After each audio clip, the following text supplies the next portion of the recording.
एखाद्या पंजाबी फॅमिलीमध्ये घरात जितक्या वेळा पराठा बनवला जात नसेल ना, तितक्या वेळा माझ्या घरात पराठा बनवला जातो. येस, हे खरंच खरं आहे. कारण आज परत मला पराठा बनवायचा मूड झालेला. ही पराठ्याची रेसिपी स्पेशली लहान मुलांसाठी आहे. कारण रात्री आम्ही तर जेवत नाही, रात्रीचं जेवण आम्ही स्किप करतो मोस्ट ऑफ द टाईम. आणि प्रसाद जेवायला नव्हताच. आणि कृष्णाई मॅडमसाठी मला पराठा बनवायचा होता. पण तर रोज रोज दाल खिचडी किंवा डाळ भात खाऊन तिलासुद्धा कंटाळा येत असेल, तर म्हटलं आज काहीतरी थोडंसं वेगळं करूया.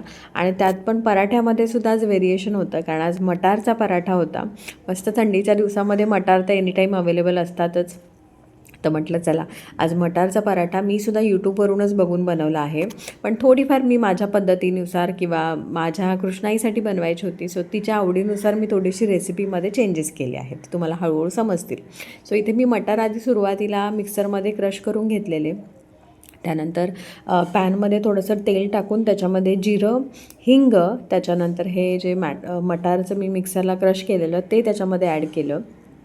थोडीशी धणे पावडर, जिरे पावडर, चाट मसाला आणि मीठ, बस एवढंच त्याच्यामध्ये मी मसाले वापरले आणि व्यवस्थित सगळं मिक्स करून घेतलं. थोडंसं मटार शिजू दिले त्याच्यामध्ये मी. पाणी मात्र अजिबात वापरायचं नाही आपल्याला, वाफेवरतीच ते शिजवायचं आहे. जास्त वेळ नाही लागत, हार्डली 5 मिनटामध्ये मटार शिजून येतात आपले. कारण माझ्याकडे तर फ्रोझन मटार होते, त्याच्यामुळे शिजायला काही फारसा वेळ लागला नाही. आणि कृष्णाई तर काय नेहमीप्रमाणे आईला खूप मदत करून देत होती. ती कोथिंबीर साफ काय करत होती आणि बापरे किती तिची ढवळाढवळ चाललेली सगळीकडे.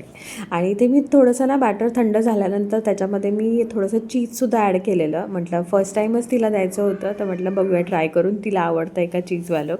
आणि इथे मस्तपैकी व्यवस्थित मात्र ना बॅटर थंड झालं पाहिजे, त्याच्यानंतरच तुम्ही पराठा लाटायला घ्या. गरम बॅटर असताना म्हणजे एक स्टफिंग गरम असताना जर तुम्ही लाटायला घेतलात ना, तर त्याला मॉइश्चर पकडतं आणि पराठा फाटतो.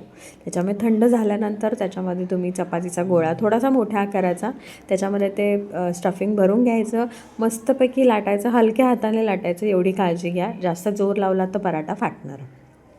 माझा पराठा अजिबात कुठूनही फाटला नाही, व्यवस्थित झालेला. आणि दोन्ही बाजूने मस्तपैकी तेल लावायचं आहे आणि असा खरपूस भाजायचा आहे.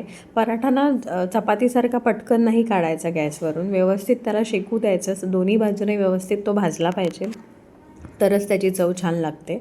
सो इथे माझा मस्तपैकी असा गरम गरम पराठा रेडी झालेला. आणि तुम्ही बघू शकताय आतमधलं स्टफिंगसुद्धा व्यवस्थित सगळ्या बाजूने लागलेलं, म्हणजे क्वांटिटीसुद्धा स्टफिंगची मस्त झालेली आतमध्ये. आणि एकदम सॉफ्ट झालेला, एवढा खरपूस भाजूनसुद्धा. आणि असे पराठे तुम्ही स्टोअरसुद्धा करून ठेवू शकता थोड्या वेळासाठी. ट्रॅव्हलिंगमध्ये वगैरे लहान मुलांसाठी खूप इझी होऊन जातं. कृष्णाईला खूप आवडला पराठा. चला भेटू नेक्स्ट व्लॉगमध्ये. चला बाय.